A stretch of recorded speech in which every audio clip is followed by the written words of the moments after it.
사랑하는 성도 여러분, 안녕하십니까? 행복한 안식일 저녁입니다. 오늘은 내가 있어야 할 곳이라는 주제로 말씀을 나누려고 합니다. 오늘은 그 첫 번째 시간으로 빈들에서 잔디로라는 제목으로 말씀을 나누겠습니다. 우리 성도 여러분께서는 공간이 주는 힘이 있다고 생각하시나요?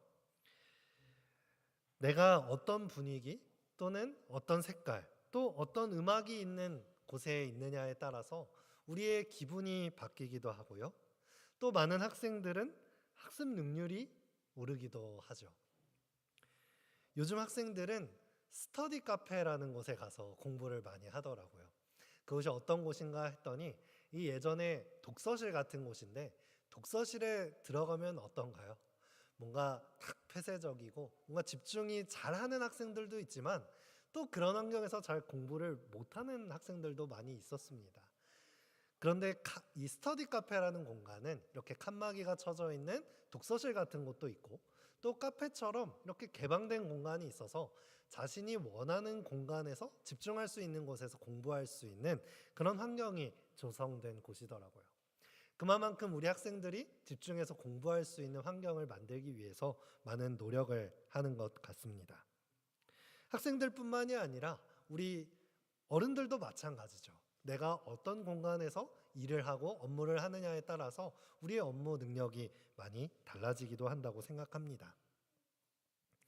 여러분 혹시 스카이 캐슬이라고 하는 드라마를 아시나요? 조금 지난 드라마이기는 하지만 자녀들의 학업을 위해 고군분투하는 상류층 사회의 문화를 꼬집었던 그런 드라마 중에 하나입니다. 이 드라마의 주인공인 아이의 공부방을 꾸며주는 모습이 있는데요. 잠깐 한번 영상으로 보시도록 하겠습니다.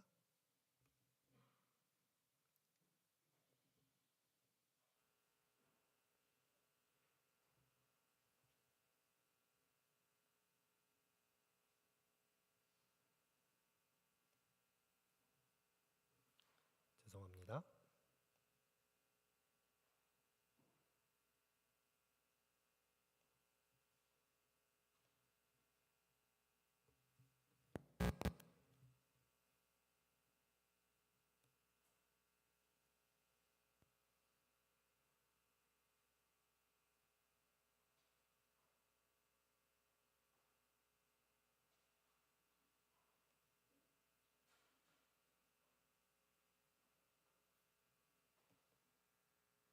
예서 방 좀 볼까요?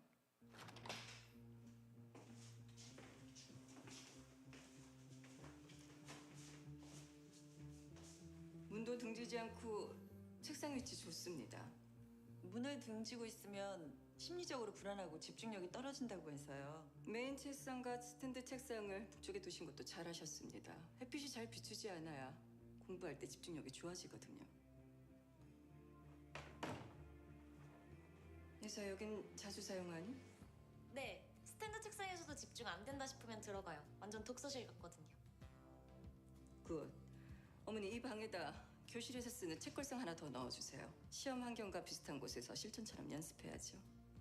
그리고 아주 잘 보이는 곳에 스톱워치도 벽에 걸어주세요. 문제 푸는 시간을 체크해야 되니까요.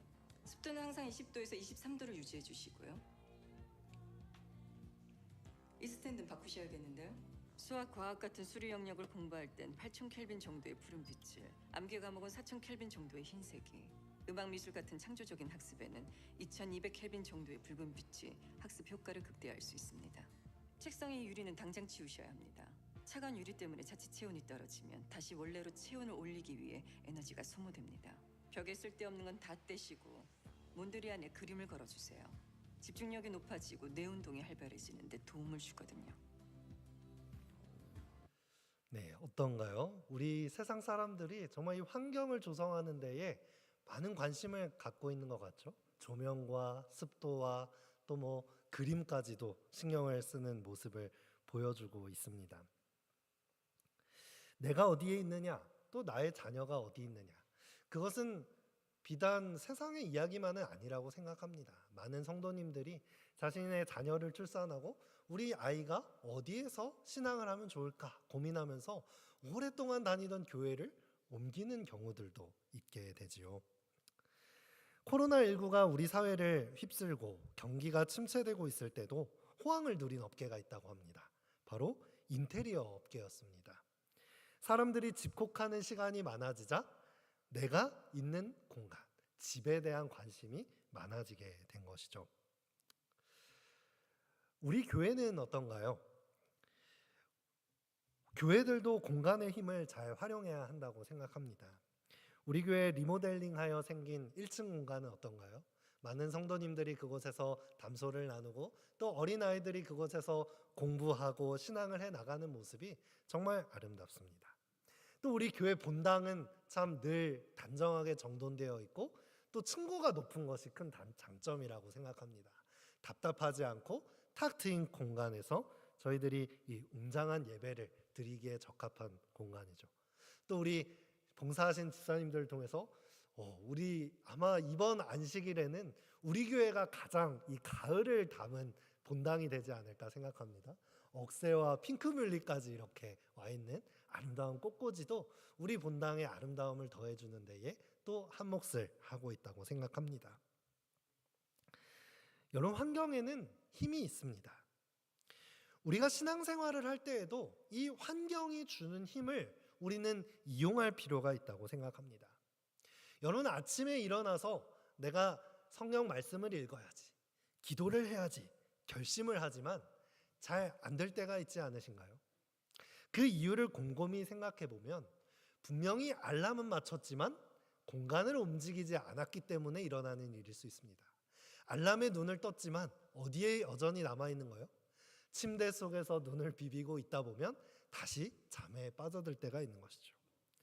큰 공간이 아니더라도 내가 하나님을 만나겠다고 결심해 놓은 책상이나 작은 스탠드를 켜고 하나님과의 이 교제의 시간으로 나아갈 수 있는 거룩히 구별된 공간으로 자리를 박차고 일어나서 나아간다면 내가 아무리 강하게 결심을 하는 것보다 더 효과적인 힘이 있을 수 있다고 생각합니다.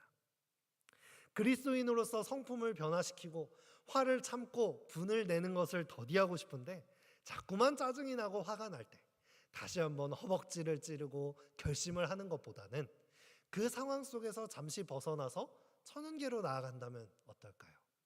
잠시 그 문제를 벗어나서 탁 트인 강을 바라보거나 숲으로 나아갔을 때에 우리의 화가 쉽게 해결되고 우리의 문제를 해결할 수 있다는 것을 보게 됩니다. 오늘 우리는 조금 우리가 잘 알고 있는 성경 본문의 말씀을 살펴보려고 합니다. 예수님의 대표적인 기적 중에 하나인 오병이어 사건인데요. 이 오병이어의 본문을 우리의 자리의 이동과 환경의 변화라는 관점으로 다시 한번 살펴보려고 합니다. 마태복음 14장 15절에서 23절의 말씀인데요. 제가 홀수절을 읽고 우리 성도님들과 함께 짝수절을 읽도록 하겠습니다. 저녁이 되매 제자들이 나와 가로되 이곳은 빈 들이요 때도 이미 저물었으니 무리를 보내어 마을에 들어가 먹을 것을 사 먹게 하소서. 예수께서 가라사대 갈 것 없다. 너희가 먹을 것을 주어라. 제자들이 가로되 여기 우리에게 있는 것은 떡 5개와 물고기 2마리 뿐이니이다. 가라사대 그것을 내게 가져오라 하시고 무리를 명하여 잔디 위에 앉히시고 떡 5개와 물고기 2마리를 가지사 하늘을 우러러 축사하시고 떡을 떼어 제자들에게 주시매 제자들이 무리에게 주니 다 배불리 먹고 남은 조각을 12바구니에 차게 거두었으며 먹은 사람은 여자와 아이 외에 5,000명이나 되었더라. 예수께서 즉시 제자들을 재촉하사 자기가 무리를 보내는 동안에 배를 타고 앞서 건너편으로 가게 하시고 우리 함께 읽겠습니다. 무리를 보내신 후에 기도하러 따로 산에 올라가시다 저물매 거기 혼자 계시더니. 아멘. 첫 번째로 우리가 잘 알고 있는 이 오병이어의 본문 속에서는 이 오병이어의 기적을 경험한 군중들의 자리가 이동되는 것을 확인할 수 있습니다. 첫 번째로 이 군중들이 있었던 곳은 어디였습니까? 바로 빈 들이었습니다. 저녁이 되매 제자들이 나아 가로되 이곳은 빈 들이요 때도 이미 저물었으니 무리를 보내어 마을에 들어가 먹을 것을 사 먹게 하소서. 이 군중들이 있던 빈 들은 아무것도 없는 황량한 곳이었습니다. 양식을 얻을 수도 없는 것이었죠. 빈들이라는 단어, 이 단어를 원어로 살펴보면 에레모스라고 하는 단어를 쓰고 있는데요. 이 단어의 뜻은 황폐한, 또 버림받은 땅, 마치 광야와 같이 아무것도 없는 곳을 뜻합니다. 이 무리들은 예수님의 말씀을 듣고자 이 빈들까지 나왔던 것이죠. 이 같은 에레모스라고 하는 단어를 사람들의 마음에 적용하여 사용할 때는 어떤 뜻을 갖습니까? 버림받은, 외로운, 고독한이라는 뜻으로 사용됩니다.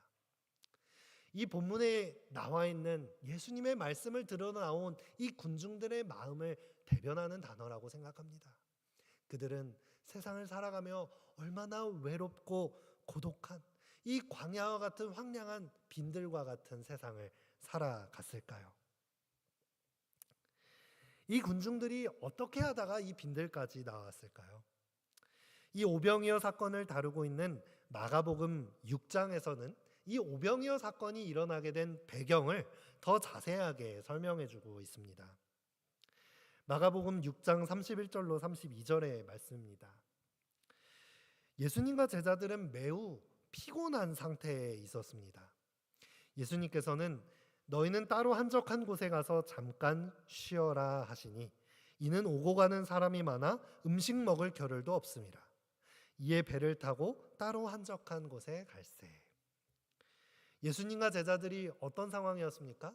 너무나도 그 사역이 바쁘고 힘들어서 피곤한 나머지 많은 군중들을 피해서 잠깐 쉼을 얻고자 하였던 것입니다.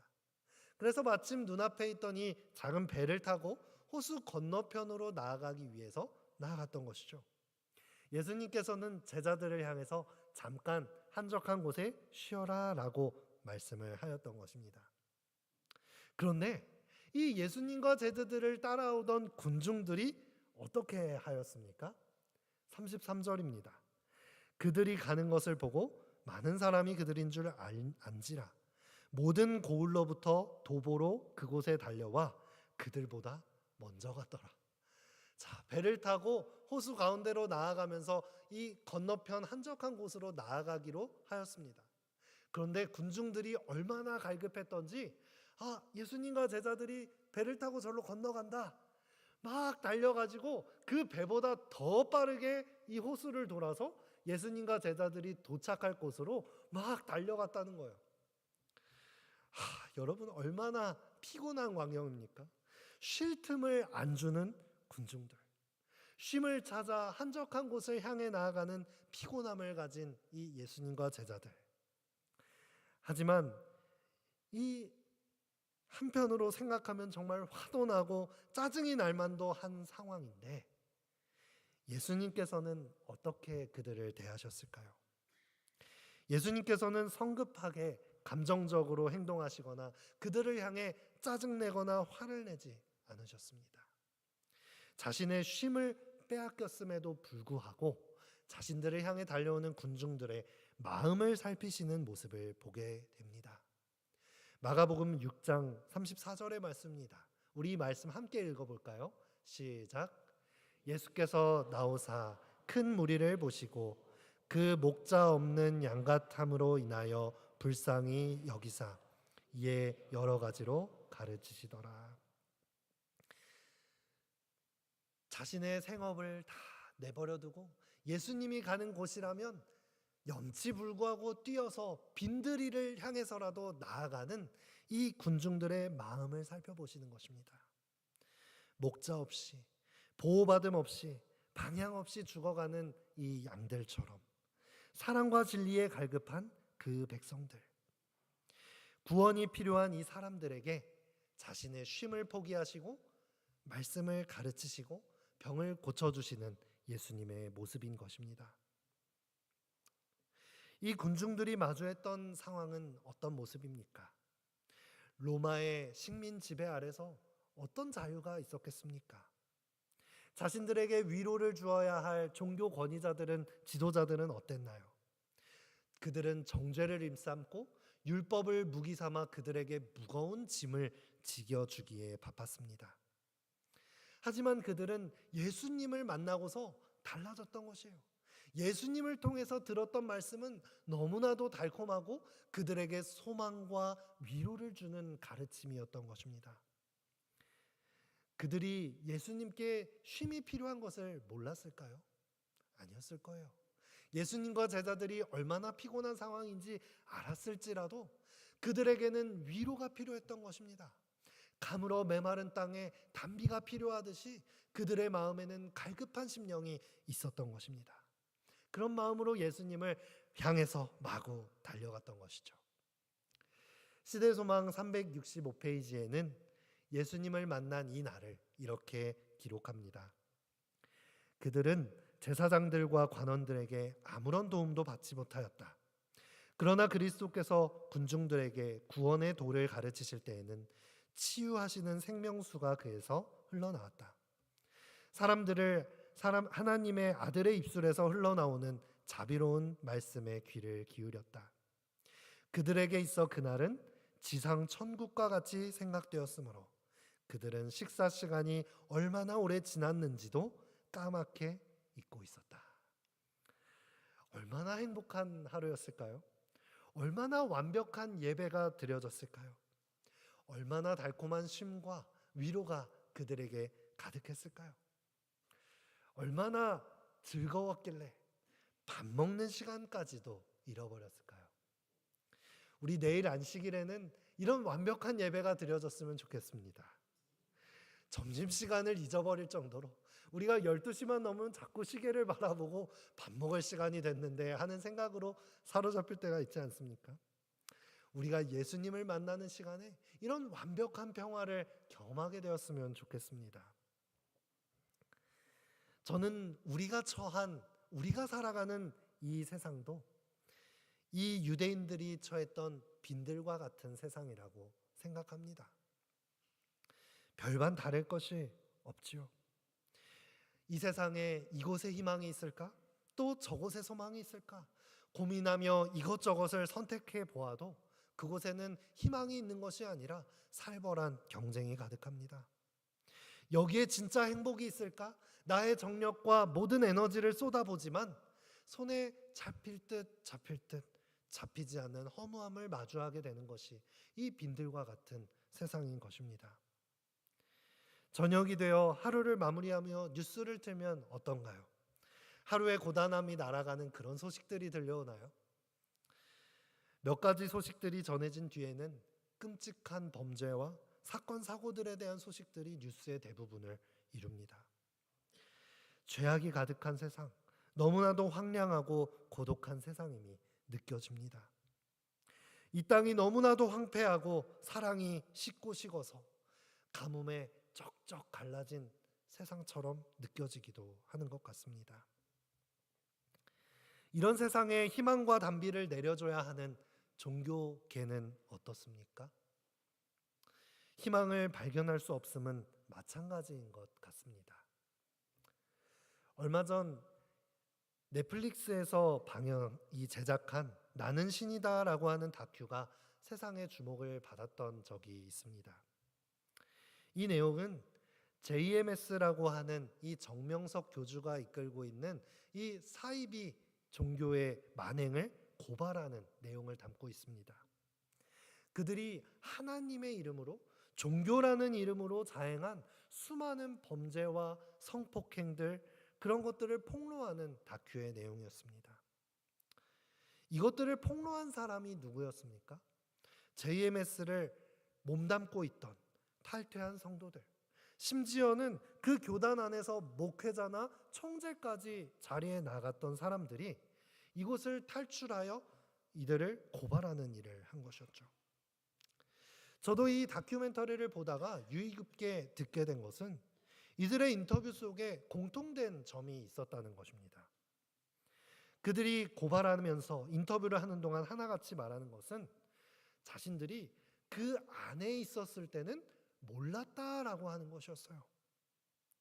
내가 힘들고 어려울 때 이 JMS를 만나게 되었고 그 가르침과 정명석 씨를 메시아라고 하는 이 메시지가 자신에게는 위로의 메시지였고 자신들이 따라야 할 구원의 메시지였다고 느꼈다는 것입니다.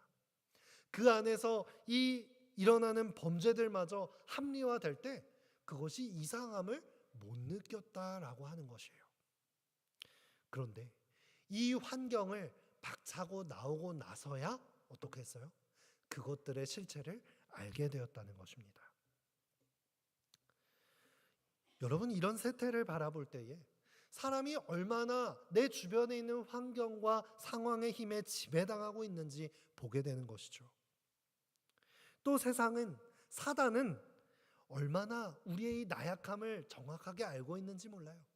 우리가 하나님과의 교제의 자리로, 하나님과의 경건의 시간으로 나아가야 하는데 이 안식일 창조주를 기억하고 구원의 하나님을 기억하고 예배의 자리로 나와야 하는데 이곳에 나아가는 것을 얼마나 방해하는지 모릅니다.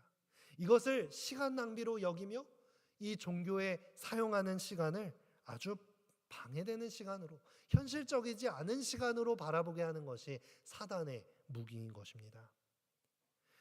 베드로전서의 말씀에는 이렇게 말씀하죠. 근신하라, 깨어라. 너희 대적 마귀가 우는 사자같이 두루 다니며 삼킬 자를 찾는다라고 말합니다. 사단이 우는 사자같이 다니며 무엇을 조장하겠습니까? 우리 주변에 있는 환경을 바꾸는 것입니다. 우리가 듣는 음악을 바꿔놓을 것이고 우리가 매일 보는 미디어를 바꿔놓을 것입니다. 내가 몸담는 환경을 바꾸는 것입니다. 여러분, 내 노력으로 이 우는 사자와 같은 사단을 이겨낼 수 있을까요? 아닐 것입니다. 이 성경 말씀 속에서 우리를 위협하는 사단의 유혹을 굶주린 사자와 같다라고 표현한 것은 우리의 능력으로는 절대로 이길 수 없음을 표현하는 단어일 것입니다. 우리가 그것을 이기는 방법은 우리의 환경을 바꾸는 것입니다. 내가 처한 위치를 바꾸는 것입니다. 우리가 나아갈 곳은 예수님이 마련하신 푸른 초장인 것입니다. 예수님께서는 빈들과 같은 삶을 살아가는 이 목자 없는 불쌍한 양들을 이동시키십니다. 무리를 명하여 잔디 위에 앉히시고 떡 5개와 물고기 2마리를 가지사 하늘을 우러러 축사하시고 떡을 떼어 제자들에게 주시매 제자들이 무리에게 주니. 예수님께서 무리들을 어디에서 어디로 옮기셨습니까? 황량한 빈들에 있던 군중을 잔디 위에 앉히시는 것입니다. 저는 이번 주 서울삼육중고등학교로 일주일간 인성주간을 다녀오게 되었습니다. 우리 성도님들의 기도 가운데에 무사히 잘 마치고 돌아오게 되었는데요. 제가 일주일간, 저는 비록 한삼 출신이지만 이 서울삼육고등학교, 우리 교단의 자랑스러운 학교를 바라보면서 참 마음이 뿌듯해지는 일이 있었습니다. 그것은 우리 학교의 교정이 참 푸르고 아름답다는 것입니다. 우리 학생들이 쉬는 시간마다 밖에 나와서 막 뛰놀면서 바라보게 되는 것이 무엇입니까? 아름다운 숲과 나무를 바라보게 되는 것이죠. 학생들이 평안한 마음으로 공부하고 쉼을 얻고 또 무엇보다 이 천연계를 창조하신 하나님의 사랑을 발견할 수 있는 너무나도 아름다운 교정이라고 생각이 됩니다. 물레방아가 돌아가는 청운지, 또 벚꽃나무가 가득한 교정, 아차산의 숲들, 또 최근에는 우리 구리시와 협력하여서 우리 이 새롭게 지어진 베델관 위에 아름다운 옥상 정원이 마련됐다고 합니다. 저도 이 우리 교회에 최근에 함께하고 계신 우리 김종석 교장 선생님께서 은퇴하시기 전에 우리 목회자들을 그 기념식에 또 초청해 주셨는데요.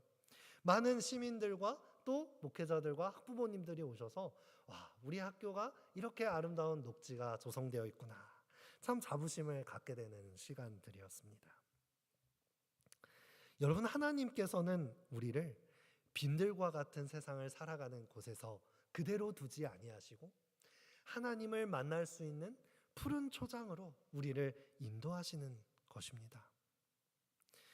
하나님께서 인도하시는 잔디 위, 푸른 초장 위는 세상의 한계나 세상의 현실적인 문제들이 우리를 가로막는 그런 곳이 아닙니다. 그런 현실적인 제한들이 우리의 영혼을 갉아먹으려고 할 때 우리가 나아가는 예수님의 푸른 초장은 하나님의 사랑과 돌보심과 먹이심이 우리의 한계를 뛰어넘는 기적이 함께하는 공간인 것입니다.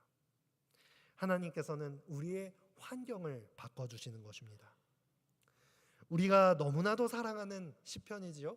시편 23편 목자의 시에서는 우리에게 이렇게 말씀합니다. 여호와는 나의 목자시니 내게 부족함이 없으리로다. 그가 나를 푸른 풀밭에 누이시며 쉴 만한 물가로 인도하시는도다. 내 영혼을 소생시키시고 자기 이름을 위하여 의의 길로 인도하시는도다. 아멘이십니까? 아멘. 예수님께서 인도하시는 푸른 초장으로 우리가 옮겨간다면 얼마나 아름다운 교통과 쉼이 있는지 경험하게 되시기를 간절히 바랍니다. 굶주린 우리에게 먹을 것을 부족함 없이 하시며 세상에 지친 우리들에게 세상이 줄 수 없는 평안과 쉼을 주시는 것입니다. 육적인 필요뿐 아니라 우리의 메마른 팍팍한 영혼에도 새 생명을 주시고 비로소 잃어버리지 않을 웃음을 우리에게 주시는 것입니다. 여러분, 우리는 어디에 있습니까?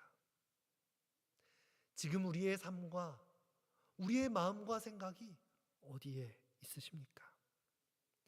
목자의 품을 떠나 세상을 방황하고 있지는 않으십니까? 다른 곳에서 풀을 찾아 물을 찾아 나의 영혼을 다른 곳에 팔고 계시지는 않으십니까? 나의 영혼의 갈급함을 해결하기 위해 수많은 노력들을 하지만 우리가 이 세상에서 하는 노력은 가물어 메마른 땅에서 양식을 얻고자 하는 것과 같은 미련한 짓이라는 것입니다. 우리는 그 노력을 그치고 단지 나의 위치를 목자이신 예수님의 돌보심 앞으로 이동시키기만 하면 되는 것입니다. 누가복음 15장에는 우리가 잘 아는 탕자의 비유가 나옵니다. 탕자가 자신의 모든 지위를 회복하고 다시금 풍요로움을 회복할 수 있었던 방법이 무엇입니까? 누가복음 15장 17절입니다. 이에 스스로 돌이켜 가로되 내 아버지에게는 양식이 풍족한 품꾼이 얼마나 많은고 나는 여기서 줄여 죽는구나. 자신의 처지를 보는 것입니다. 아버지의 집을 떠나 굶어 죽어가는 자신을 바라보는 것입니다. 아버지의 품으로 돌아가기만 한다면, 아버지께 돌아가기만 한다면 이 모든 문제가 해결될 것임을 깨달은 것입니다. 아들은 다시 아버지께 돌아갈 마음을 품게 되었습니다. 만약 이 아들이, 탕자가 아버지께 돌아가지 않고 이 생각이 들었을 때에 그 종들은 배불리 먹고 살 텐데 나는 이게 뭔가 자존심 팍팍 세우면서 내가 더 잘 살아야지. 만약에 내 힘으로 노력했다면 어떻겠을까요? 이 아들의 문제가 해결됐을까요? 아닐 것입니다. 돼지우리에서 아무리 노력한다 한들 무엇을 얻을 수 있겠습니까?